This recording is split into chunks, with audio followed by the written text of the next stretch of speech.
Maaga ko nga niyo palang sinimulan yung aking araw ngayon, kaya naman arit pinaghahanda ko na yung aking mga agamitin. Pinagkukuha ko nga niyo pala yung mga buto ng pananim din sa amin at sayang naman arit ko nakatiwangwang laang. Kapag tatanim ko lang man din ho arit din sa may harap bahay namin at pag namunga man din ho ay libre na laang. Dini man din ho sa probinsya, ang kalimitang harap bahay nila o kaya naman ay likod ay may mga tanim na mga gulay-gulay. Namang sisipag man din ho magtatanim at ika nga niyo pala nila ay pag namunga man din ho ay libre na at sa pa ay sariwang-sariwa. Habang nagalagay-lagay naman ho ako na ring lupa sa plastic na itim na area ay may dumating naman na bata at nakikuting-ting na rin din sa aking inapaggagawa. Inapakayayaya man din ho ako na pumanaog daw kami at mabili daw sa tindahan. Ay kako naman nga ni ho ay mamaya na ako'y may inagawa pa. Kaaga-aga man din ho na ring maligo at kala mo naman ay may apuntahan. Minsan nga ni ho ay nalilingatan namin area at nakikita na lang man din ho na nakaligo na. Tuwing makakakita man din ho ng tubig ay talaga namang sabik na sabik maligo lagi. Gusto man din ho ay laging swimming kaya naman ang palanggana din ang inagawa niyang swimming pool. Ay siya, balik nga niyo pala tayo din sa aking inapagagawang ari at nung mapaglalagyan ko nga niyo pala ng lupa yung plastic ay pinagtatamnan ko na. Buto lang man din ho rin ng sitaw, ng okra, ng upo at saka ng petchay. At pag sumibol man din ho at namunga ay hindi mo na problemahin ang pang-ulam. At nung may pagtatanim nga niyo pala namin ay diari nga niyo tulong na kami sa pagsasalansa ni Ate Kiona. Umayokbot na nga niyo pala din sa aking may tabi kaya naman hindi na rin nakaalis. Pinagtulong ko na nga niyo pala nung natapos ko aring bata nga rin at kahit garni man din ho ari kakulikot ay nakakatulong na din naman. Mayari ko nga niyo pala dun sa aking inagawa ay isinalang ko naman aring saging na tira pa dun sa aking tiniba nung nakaraan. Manibalang na nga niyo pala ari kaya naman tamang-tama laang kung alagain. Ayos din man din ho aring meriendahin at lamang tiyan din naman. Habang nagasala nga niyo pala ako diyan ay nagaisip naman ako kung ano aulamin naming pangtanghalian. Karamihan nga niyo pala sa atin ay lagi na laang ng mga problema kung ano nga ulamin. Kaya arit napapunta naman ho ako din sa tindahan at kako nga ni mabili na lang ako ng 2 pirasong sardinas. Tamang-tama nga niyo pala at nasilip ko yung puno ng papaya namin na napakaraming bunga. Kako nga niyo ay agisahin ko na laang at alagyan ng sardinas. Kasama ko na naman nga niyo pala diyan si Ate Kiona at aring nga niyo at nagatuturo na at hindi maalis hanggat hindi siya inabili. Isa nga niyo palang problema pag may kasama kang bata at hindi mo na ibili ay talaga namang magapipigaan. Kaya naman narit binili ko na nga laang man din ho ng 3 pirasong jelly eggs saka naman sabi niya kaipare daw kay Ellie. Kako naman nga niyo ay bawal kay Ellie ang jelly eggs kaya naman ibinili ko na laang ng pita. Saktong palis na nga niyo pala kami, inatanawan ko naman yung kabilang kalsada na may puno ng malunggay, kaya naman nanghingi na rin ako. Ari naman daw ho ay para sa lahat, kaya naman kumuha lang ako diyan ng sakto sa aking alutuin. Pagkabalik ko naman ho din sa bahay, saktong nagabulakan na nga niyo pala ring inalaga kong saging, kaya naman inahon ko na din kaagad at na makapagmerienda na kami. Dini man din ho sa probinsya ay madalas ang meriendahan ay ganaring mga nilagang saging, kamote o kaya naman ay balinghoy. Naalala ko nga niyo pala dati-rati na naikwento sa amin ni inay na pag wala daw silang maisaing na bigas ay ganari ang kanilang inakain. Sa panahon natin ngayon ay napakasimple lang ng ganitong mga pagkain. Pero nung una-una daw ho ay napakalaking ambag nito para sa buhay nila at talaga naman daw na itatawid nila yung kanilang gutom. Makayari ko naman makamerienda ay diarit ako'y pumanaog na din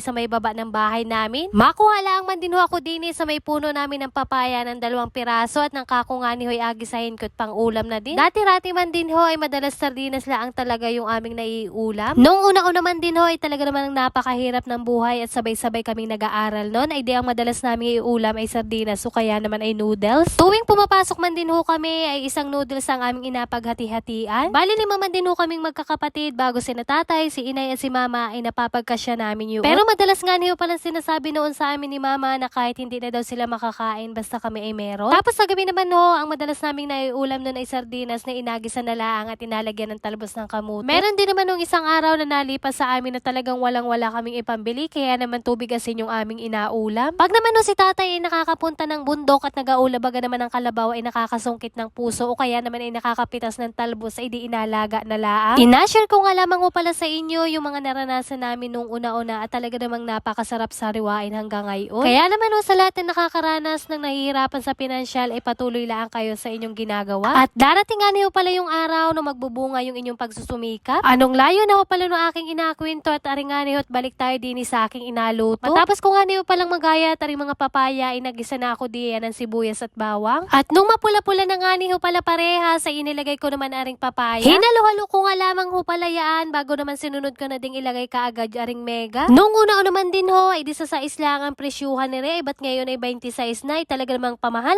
na ngayon ang mga bilihin. Nang mailagay ko na nga niyo pala yung sardinas ay nilagyan ko lang rin ng asin at saka ng paminta. Saka naman naman nilagyan ko ng kalahating basong tubig. At nung makita ko nga niyo pala yung lata na may tira-tira pa ay kinuha ko nga nihot niluglugan ko at sayang naman. Sino nga niyo pala diyan yung nakaka-relate sa akin na tuwing makikitang may tira-tira pa yung mga lata, bote o kaya naman ay plastic ay inaluglugan at hinayang na hinayang sa mga tira. Sa ilang minuto nga niyo pala nating paghihintay, ari nga nihot medyo malambot na yung papaya kaya naman isinabog ko na yung kinuha kong malunggay. Mas marami man din ng malunggay ay mas masarap at ari nga nihot pinaghahalo ko na at hintayin lang aring malanta at ahunin ko na din naman kaagad. At ari na nga niyo pala ang aking inasabi, luto na ang aking nilutong ginisang papaya na may sardinas. Kuha na nga niyo pala kayo ng mangkok at sumandok na din na rin aking niluto. Kaya naman thank you Lord sa blessing. Kain tayo mga mare. Charis. Ang kinuha ko nga niyo pala diyan ay tutong at talaga namang napakasarap itambal niyan din sa aking ginisang sardinas. Fast forward, kinahapunan naman ho ay kami nga niyo pala ay may apuntahang punsyunan. Kako nga ni ho ay masama ako at nang kako'y makalibre man laang ng hapunan. Ay siya hanggang din na lamang muna ho at kami mautay muna. At yun lamang for today's video. Maraming salamat sa inyong panonood. God bless.